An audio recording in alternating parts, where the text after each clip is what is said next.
sampai di belakang.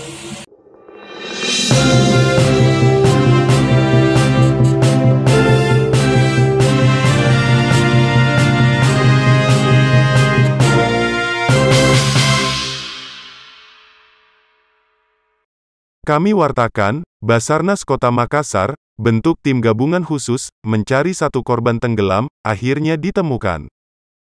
Basarnas Makassar, bersama berbagai instansi terkait, telah membentuk tim gabungan khusus mencari warga yang dilaporkan tenggelam, berjumlah 1 orang yang melibatkan tim gabungan.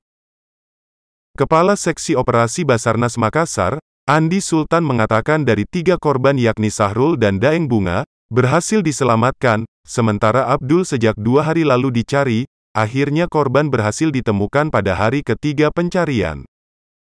Darul Astiyadi, Komandan Tim SAR yang berada di lokasi kejadian, Rabu, tanggal 17 Januari tahun 2024, mengatakan korban yang berprofesi nelayan itu ditemukan pagi tadi, di pesisir pantai, sekitar 300 meter arah selatan dari lokasi kejadian terbaliknya perahu.